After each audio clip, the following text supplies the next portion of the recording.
In the dim hours of October 5, 2020, Marisela Botello Valadez, a 23-year-old woman, was spotted leaving a bustling nightlife district with a mysterious companion. Little did she know, this chance encounter would lead to a harrowing ordeal involving a love triangle, potential witchcraft, and a web of eccentricities. Marisela, an outsider to the area, had only just met the enigmatic stranger, who would ultimately be the last person seen with her. Her fate took a chilling turn as she delved deeper into his world, discovering the dark secrets lurking within his home and the tangled relationships with other women. Join us as we delve into the tragic tale of Marisela Botello, a story filled with intrigue and sorrow, brought to you by Tainted Tales. Marisela Botello, a vibrant young woman with a zest for life, embraced the thrill of partying like many her age. In October 2020, she embarked on a journey from Seattle to Dallas, Texas, to reunite with her ex-boyfriend, with whom she had maintained a friendship. After a weekend spent catching up, Marisela, intrigued by the local culture, decided to immerse herself in the lively atmosphere of Deep Ellum on a Sunday, indulging in the popular pastime of drinking with friends. On CCTV footage, Marisela was captured leaving Select Start, a bar nestled in the vibrant Deep Ellum entertainment district, known for its bustling nightlife scene. She was walking with an unidentified man. In footage from another camera, capturing a distant view, Marisela and the mysterious man were seen walking towards a vehicle later identified as a 2014 black Audi A3. As Marisela entered the car with the man, the absence of audio left investigators uncertain whether she did so willingly. Days passed with no activity on Marisela's financial accounts, and calls and messages from concerned loved ones went unanswered. Family members insisted that Marisela wouldn't voluntarily get into a car with a stranger outside a nightclub, leading investigators to consider the possibility of a kidnapping. However, their assumptions shifted when surveillance footage showed Marisela and the man entering a 7-Eleven at 1:28 a.m. Marisela appeared in a still image, smiling as she walked towards the coolers to purchase a drink. This seemingly voluntary act suggested that Marisela was not being coerced. Further confirmation came from license plate readers across the city, which flagged the registration of the black Audi. Upon matching the car's owner with the driver captured in the 7-Eleven footage, investigators identified him as 31-year-old Charles Beltran. Allegedly, the two connected instantly upon meeting at the bar, ultimately departing together. Rumors swirl that their encounter led to a spontaneous one-night affair in Charles's car. Concerns arise as locals express the district's notorious reputation for safety, particularly for lone wanderers like Marisela. It's puzzling why she ventured out alone, especially given her limited connections in the area, solely tied to her ex-boyfriend. She just never came back. And that's around the same time also that we seen the last cell phone activity, last time her debit card was ever used. When investigators analyzed Marisela's cell phone GPS data, they discovered that her last known location matched the home address registered to Charles Beltran's Audi.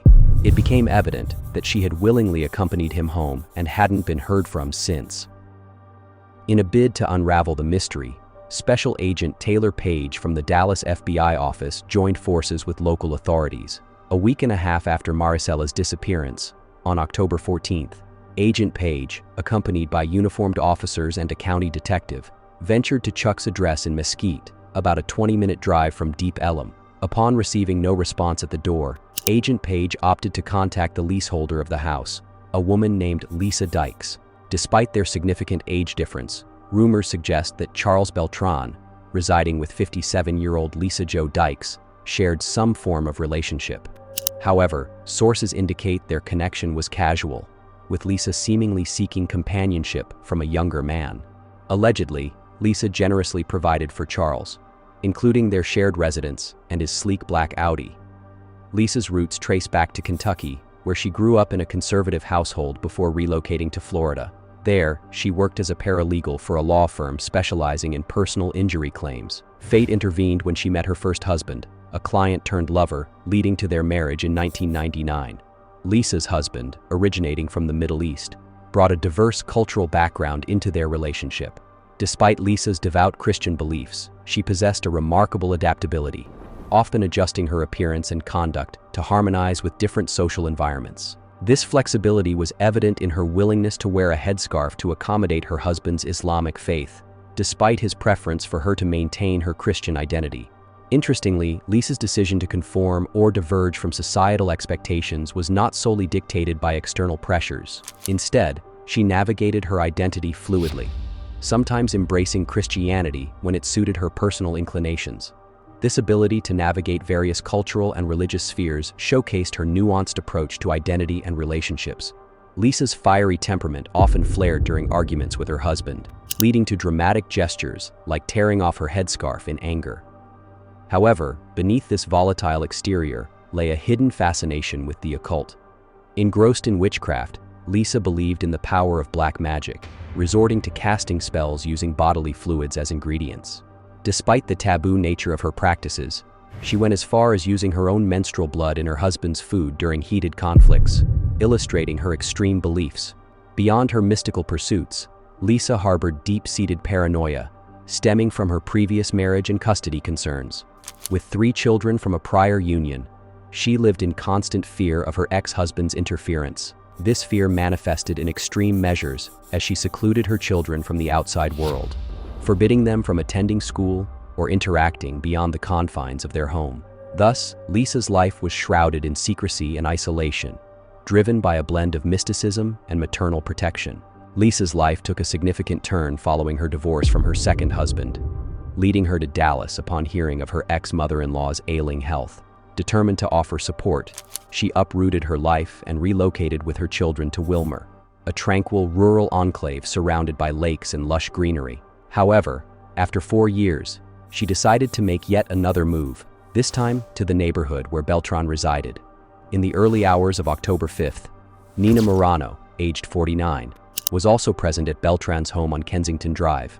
Originally hailing from Pennsylvania, Nina's life took a tragic turn when her husband, William Morano, succumbed to a car accident in 2019. Despite their substantial age gap, Nina being 47 and her late husband, Michael, 82, the couple had ventured into various business ventures together. Notably, they had established a pizza restaurant in Utah and a law office in New York, which doubled as their residence. This age gap, spanning 35 years, raised eyebrows, but didn't deter their entrepreneurial spirit, nor their affection for each other.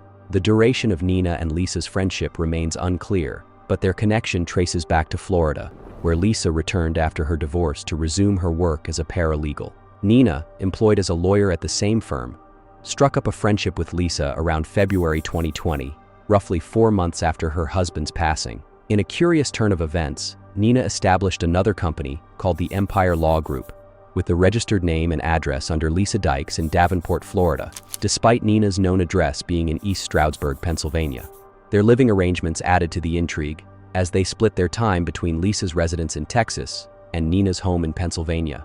The connection between Charles and Nina is uncertain or weak. Nina harbored a deep fascination with Santa Muerte, translated as Saint Death in English, hinting at a possible tie to the occult or alternative spiritual practices. The veneration of Santa Muerte has garnered widespread condemnation from both Catholic and evangelical circles, often viewed as a controversial and taboo practice, resembling more of a death cult than a traditional religious belief. Followers of Santa Muerte place their faith in the deity to ensure a safe passage to the afterlife when their earthly journey concludes, imbuing their spirituality with an enigmatic allure. Notably, Charles was also drawn to the allure of Santa Muerte, sharing this unconventional spiritual inclination with Nina. It's plausible that their shared devotion to Santa Muerte, coupled with Lisa's involvement, served as a catalyst for their connection.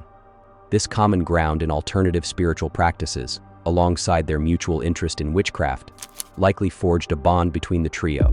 Although their initial meeting may have seemed fortuitous, their shared fascination with Santa Muerte and witchcraft became the unifying force that bound them together. However, this convergence of interests would ultimately lead to unforeseen and tragic consequences. As soon as Marisela Botello failed to show up for her return flight to Seattle, the police sprang into action to locate her. Despite thorough searches and appeals for information plastered across Deep Ellum, Marisela seemed to have vanished without leaving a trace. Her absence from surveillance footage and the lack of sightings throughout the evening only deepened the mystery. And Nina's home in Pennsylvania. The link between Charles and Nina is slightly more tenuous. Nina was very big into Santa Muerte. Translated to English, it means Saint Death. Shortly after her disappearance, Marisela's belongings were discovered, and although her ex-boyfriend cooperated with the investigation, the police quickly ruled him out as a suspect. The swift exclusion of her ex-boyfriend from suspicion raised questions, but authorities remained confident, suggesting he likely had a solid alibi. It was Marisela's ex-boyfriend that contacted her parents the day after her disappearance, noting her failure to retrieve her belongings from his home. Although the last physical sighting of Marisela was captured on CCTV at 1:15 a.m. on October 5th, her phone's activity provided crucial clues. By 4 a.m., her phone, along with those of Nina, Lisa, and Charles, all pinged at the same location, Kensington Drive, where Lisa and Charles resided. Despite the poor quality of the CCTV footage, the convergence of phone signals pointed investigators towards Charles's home. Just 3 weeks into the investigation, Charles was officially named as a person of interest by the police. Interestingly, authorities had been eyeing Charles early on, but kept his involvement discreet to avoid spooking him. Spector's address is Nina's known address in East Stroudsburg, Pennsylvania. But here's the strange part.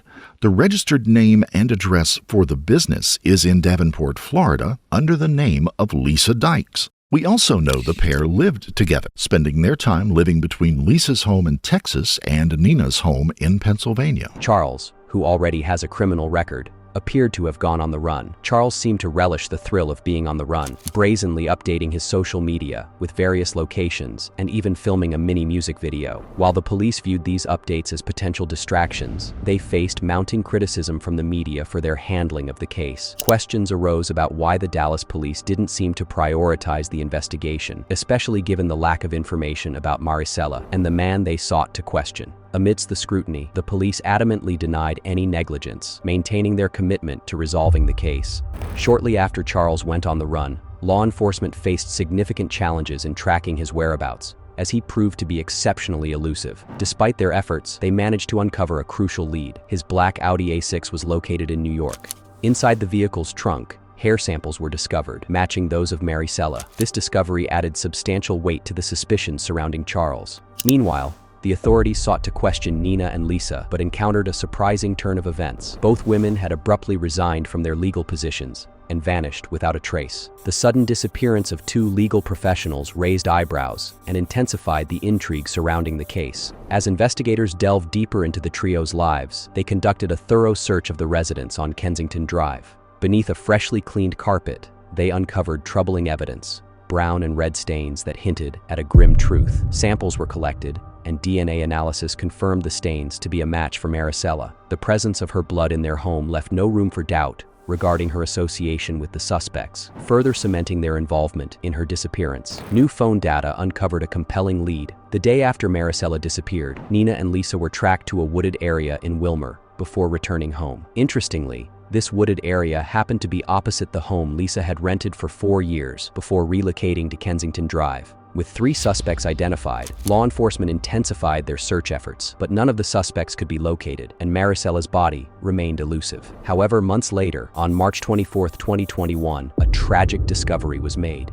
Human remains were found on Post Oak Road in Wilmer by a passerby. Despite being partly decomposed, these remains were confirmed to belong to Marisela Botello, bringing a somber conclusion to the search for her. Amid heightened police efforts, Nina Morano was located in Miami the following day, swiftly followed by the discovery of Lisa Dykes in Orange County, Florida, just 2 days later. Meanwhile, Charles was tracked down in West Jordan, Utah, much to the surprise of acquaintances. In an unexpected turn of events, Lisa and Nina, while on the run, decided to formalize their relationship through marriage and expressed a strong desire to remain together. Despite facing substantial bail amounts, they managed to pool resources and post $500,000 each for their release. However, Charles found himself without their support and remained behind bars. The decision to grant bail to Lisa and Nina raised eyebrows and sparked inquiries into the legal system's handling of the case, particularly considering the gravity of the charges against them. Facing charges related to Marisela Botello's murder or involvement therein, all 3 suspects posed significant flight risks. Despite this, they were released on bond pending trial, a decision that would soon backfire. In a calculated move, Nina and Lisa chose Christmas as the opportune moment to vanish once more, capitalizing on the assumption that law enforcement would be thinly spread. Their escape was executed swiftly and efficiently. It is a real-life case of Thelma and Louise right here in Texas. Two women charged with murder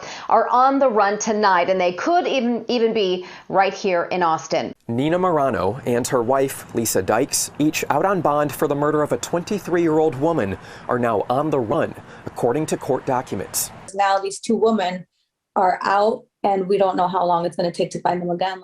Disabling their GPS tags within minutes of each other on the Good Latimer Expressway in Dallas, they effectively erased their digital trail. Repeated attempts by the police to contact them proved futile as Nina and Lisa once again slipped through their grasp. The decision to grant bail, now viewed in hindsight, appeared not only careless but profoundly embarrassing for law enforcement. Their renewed fugitive status sparked a frantic manhunt as authorities scrambled to bring them back into custody. Yet, despite their successful evasion, their time on the run would be short-lived. Law enforcement remained determined to apprehend them. After a thorough joint investigation involving the FBI, Nina and Lisa found themselves back behind bars on February 27, 2022. This time, they faced an insurmountable bond, set at $4 million each by Judge Amber Given during their court appearance on June 6, 2022. With no hope of meeting such a hefty bail amount, they awaited trial behind bars. As the trial proceedings commenced, the prosecution presented a wealth of evidence, including over 300 voice recordings, photos, and videos that had not been previously disclosed to either the prosecution or the defense. This unexpected revelation prompted an immediate halt to the trial. Adding to the chaos, the prosecution called for a further hearing in March 2023, seeking to have Judge Given removed from the case, alleging bias against the state prosecutor. Judge Given defended herself, arguing that her frustration stemmed from the police's presentation of previously unseen evidence, which disrupted the trial process. Following the events surrounding the case, Judge Given was recused not only from this trial, but also from a further 100 cases due to findings of bias. For a long while, no trial has commenced, leaving all three suspects languishing in jail. The complexity and confusion surrounding the case have left many details yet to be uncovered, prolonging the agony for Marisela Botello's family and friends. Marisela, a vibrant young woman with a passion for travel and new experiences, tragically fell victim to circumstances beyond her control. While the wait for justice continued, her loved ones are left grappling with the lingering sense of loss and unanswered questions. The devastating loss of Marisela Botello has shattered her family, who remember her as the shining light in their lives, always exuding joy and warmth. Their quest for closure has been thwarted by a legal system that seems unable to provide answers, leaving them trapped in perpetual grief. Marisela's untimely death has cast a shadow over the Deep Ellum community, where her absence is keenly felt. Known for its vibrant nightlife, the area relies heavily on visitors to sustain its businesses and livelihoods. However, Marisela's tragedy has left many questioning the safety of the neighborhood, leading to a decline in foot traffic and economic activity. While Deep Ellum struggles to regain its reputation as a welcoming destination, concerns about safety persist. The lack of sufficient CCTV coverage compounds these fears, leaving residents and visitors alike feeling vulnerable. Conclusion of the evidence. I know what the conclusion of the evidence. What you are going to decide is that this young lady right here, sweet, fun-loving Marisela Botello Valadez, that just came down here for a long weekend, was killed by Lisa Dykes. Her body dumped outside south of Dallas in Wilmer on a country road by Miss Dykes and her wife, Nina Morano. As the case resurfaced in December 2023, hope for justice emerged. Lisa Dykes' defense team vehemently argued that she lacked any motive to harm Marisela, as she had never even met her. Dykes is going to tell you she's never met Marcellus. She's never met this young lady. And she could care less about the women that Charles was having at that house. He was a rapper that she was investing in. Yes, was there some twisted, what do you call it, love triangle between them? Yes, yes. But you're talking about Chuck Gorgeous. That's what he calls himself, Chuck Gorgeous, because of the way he manipulates Contrary to the portrayal of Lisa as a jealous sugar mama driven by rage, Charles Beltran emerged as a pivotal witness for the prosecution. Chuck's testimony was marred by inconsistencies, as he provided multiple versions of events to witnesses and law enforcement before settling on one for the jury. Initially, he claimed Marisela hadn't even made it to his house, then suggested she left unharmed, and later implicated Lisa and Nina in the attack. Ultimately, his testimony squarely pointed the finger at Lisa Dykes. Tell me what happened since. I wake up to her screaming, saying, "Help me, help me." I guess just from all the movement going on in the bed, that's when I wake up and I see Lisa on top of her. She's like with the knife coming down like this. And once I noticed the knife, that's why I pushed Lisa off of her. Just my reaction was just to push her, and I pushed her hard. And her and Marisela like tumble over. Lisa still got a hold of her. As I get up, I'm still trying to process what the hell is going on. I see Lisa still grabbing her. I jump over the bed, and as I come over the bed, I'm trying to pry Lisa off of her, pull her apart. And as I'm pulling them off, it's like Lisa just kind of like let go, and she just tumbles over. I look towards Lisa, and I grab Lisa, and I pin her to the wall, and I'm like, what the F are you doing, you know? And she's like, "I told you not to bring any more girls over here." Well, She's like, I'm getting tired of this. and you can quote, if you need to say a first word quote, and I want you to quote, tell the jury exactly what you remember Lisa saying to you. She just said that, "I told you not to bring any more girls over here. Why are you disrespecting us? I do everything for you."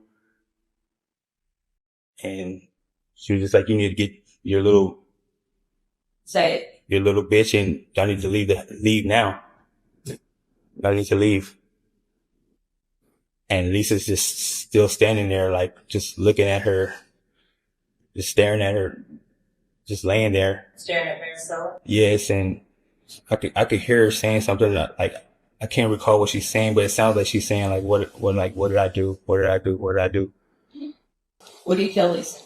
I'm like, "Lisa, we have to call 911. She's like, "No, like, hold on, think about what you're doing before you do it." And to me, like registering that, I was just thinking about the whole scene. Like, I'm with her, I'm the last one with her. She's in my room. You know, it looks like I did something. So yeah, I was just like, you need to figure this shit out. You told me to fucking leave. Like, you did this shit. Like, I'm gone. You know what I'm saying? I can't deal with this. Like, it was just so much to deal with. And Love in this name? No, Chuck was and continued to always be a business interest that went sideways. Okay, so you hear all these women talk about how sweet he was. Is that the 50-50 he's referring to? Well, it's not the 50 I got most of the time in the later days, but he could definitely appear to be. He was a wolf in sheep's clothing. In a swift conclusion, the prosecution underscored Lisa's central lie, her relationship with Charles Beltran, as the motive for Marisela's murder. The jury wasted no time in delivering their verdict, spending just 90 minutes deliberating. Lisa was found guilty on both counts of murder and tampering with evidence, earning a life sentence for the murder charge and an additional 20 years for evidence tampering. Meanwhile, Nina Morano and Charles Beltran opted to plead guilty to the evidence tampering charge. As a result, the murder charges against them were dismissed. Thanks for tuning into this episode. If you enjoyed what you watched, don't forget to hit the like button and subscribe to stay updated on our upcoming releases. And if you found this video intriguing, be sure to check out the one currently displayed on your screen. Just click and I'll catch you in the next video.